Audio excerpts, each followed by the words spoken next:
इनके लिए जो भ्रष्टाचारी थे वो शिष्टाचारी हो गए, सदाचारी हो गए।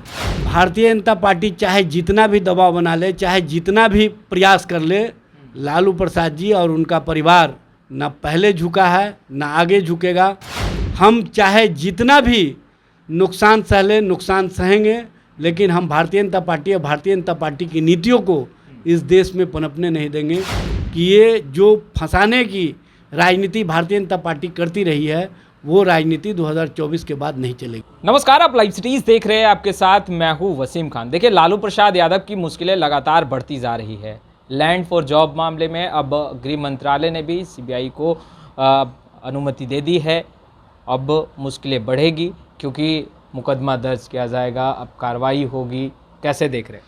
देखिए, जब जब चुनाव का समय नज़दीक आते जाएगा, विपक्षी दलों को निशाना भारतीय जनता पार्टी तेज़ी से करती जाएगी और ये उसी दृष्टिगत इस तरह का मामला है। सबको पता है कि अजीत पवार के संबंध में माननीय प्रधानमंत्री जी ने कहा था घोटाला शिरोमणि, और उनको 70,000 करोड़ के घोटाले का आरोपी बताया। उसी शरद पवार के भतीजा अजीत पवार को इन्होंने अपने साथ मिला करके डिप्टी सीएम महाराष्ट्र का बनाने का काम किया और डिप्टी सीएम बनते ही जो सप्लीमेंट्री चार्जशीट दाखिल किया गया उसमें अजीत पवार का नाम हटा दिया गया। ये क्या कहलाता है? ये रिश्ता क्या कहलाता है?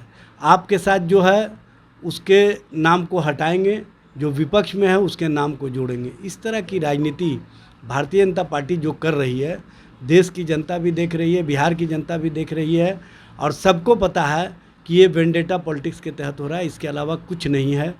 इस तरह के मामले को बढ़ा चढ़ा करके भारतीय जनता पार्टी जनता के बीच में जो प्रस्तुत करना चाहती है, जनता भी इनके कार्यों को और इनके क्रियाकलाप को समझ चुकी है, इसलिए इनको कोई रिस्पॉन्स नहीं मिलने वाला है। लालू प्रसाद यादव को ही बीजेपी क्यों फंसाने का काम करेगी? सबसे पहले तो जवाब दे दें भारतीय जनता पार्टी के नेता कि अजीत पवार का नाम हटाने का काम क्यों की। अजीत पवार 70,000 करोड़ के घोटाले के आरोपी हैं। उनका हटाने में उनका जो भूमिका रहा उसके संबंध में प्रधानमंत्री जी ने भी कहा था एनसीपी का मतलब नेशनल करप्ट पार्टी, और उसी एनसीपी के अजीत पवार का नाम लेकर के उन्होंने कहा था और अन्य लोगों का कि किस तरह से ये इंडिया गठबंधन वाले लोग काम कर रहे हैं। और जब वही इंडिया गठबंधन से एनडीए गठबंधन में चले गए तो वो बेहतर हो गए।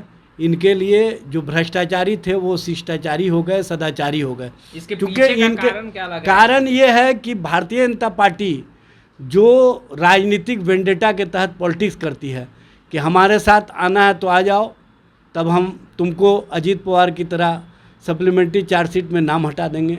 अगर जो मजबूती से भाजपा के खिलाफ खड़ा रहता है वो या तो सीबीआई और सीबीआई के अन्य माध्यमों से इनको कहीं ना कहीं जो फंसाने की रणनीति है भाजपा की, उसी रणनीति के तहत काम किया जाता है। दबाव डाल रही है लालू प्रसाद यादव पर, देखिए, डराने की कोशिश कर रही है कि साथ आ जाए। भारतीय जनता पार्टी चाहे जितना भी दबाव बना ले, चाहे जितना भी प्रयास कर ले, लालू प्रसाद जी और उनका परिवार न पहले झुका है न आगे झुकेगा।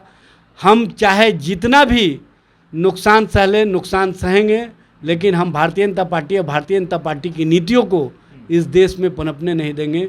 और आने वाले समय में 2024 के चुनाव में जनता इस तरह की नीतियों के खिलाफ उठ खड़ी होगी और जनता ही फैसला कर देगी कि ये जो फंसाने की राजनीति भारतीय जनता पार्टी करती रही है वो राजनीति 2024 के बाद नहीं चलेगी। लालू प्रसाद यादव को फंसाया जा रहा है, ये बताने की आवश्यकता ये तो दिख रहा है।